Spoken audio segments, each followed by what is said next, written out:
भगवान ने ली भक्तों की परीक्षा। एक बार भगवान विष्णु ने लक्ष्मी जी से कहा कि पृथ्वी में भक्ति बहुत बढ़ गई है। लक्ष्मी जी कहने लगी कि प्रभु वह आपको नहीं मुझे पाना चाहते हैं।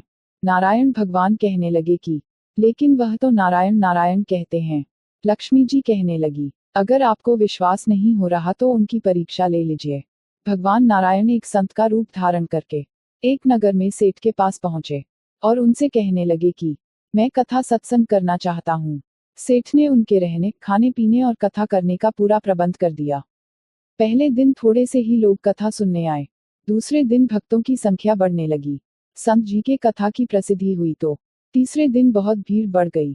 अब माता लक्ष्मी विचार करने लगी कि अब मुझे भी चलकर देखना चाहिए।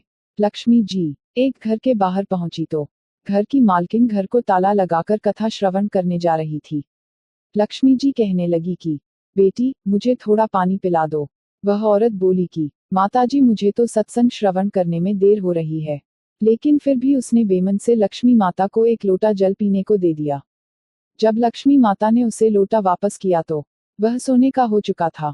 सोने का लोटा देखकर वह औरत उत्साहित होकर कहती है कि माताजी आपको भूख भी लगी होगी, खाने को कुछ लाती हूँ।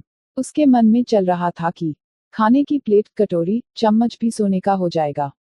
लक्ष्मी माता कहने लगी कि नहीं बिटिया तुमको कथा श्रवण में देर हो जाएगी, इसलिए रहने दो। वह औरत बेमन से कथा सुनने चली गई।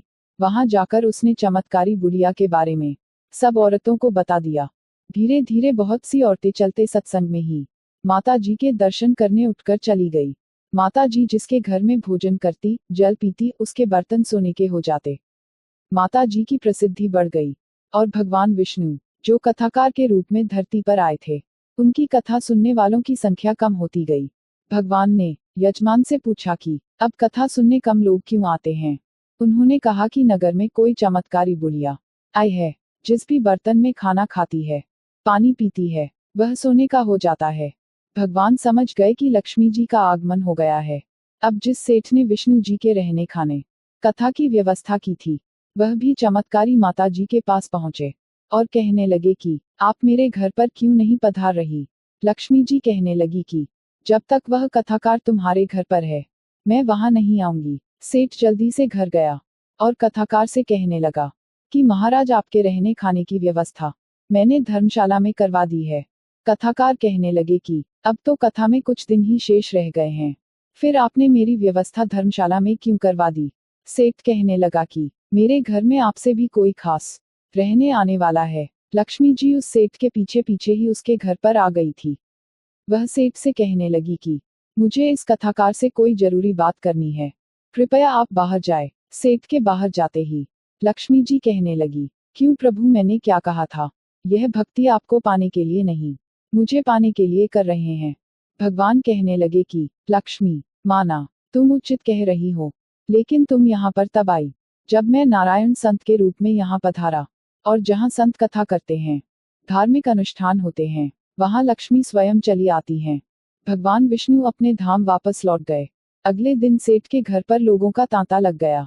हर कोई चाहता था चमत्कारी बुढ़िया उसके घर पर आकर भोजन ग्रहण करें ताकि उसके बर्तन भी सोने के हो जाए। लेकिन यह क्या, माताजी ने सबको चौंका दिया कि मैं अब वापस जा रही हूँ। सब लोग आश्चर्य से पूछने लगे कि क्या माताजी हमसे कोई गलती हो गई है क्या। माता लक्ष्मी कहने लगी कि मैं वही रहती हूँ जहाँ नारायण रहते हैं। आप लोगों ने नारायण को पहले ही भेज दिया, नारायण के बिना अकेले यहाँ कैसे रह सकती हूँ। इतना कहकर लक्ष्मी जी भी अपने धाम चली गई। अगर माँ लक्ष्मी की कृपा प्राप्त करनी है तो श्री नारायण की भक्ति करें। तो लक्ष्मी जी भी स्वयं पीछे पीछे चली आती हैं, क्योंकि लक्ष्मी जी नारायण के साथ ही रहती हैं। जय श्री लक्ष्मी नारायण। धन्यवाद।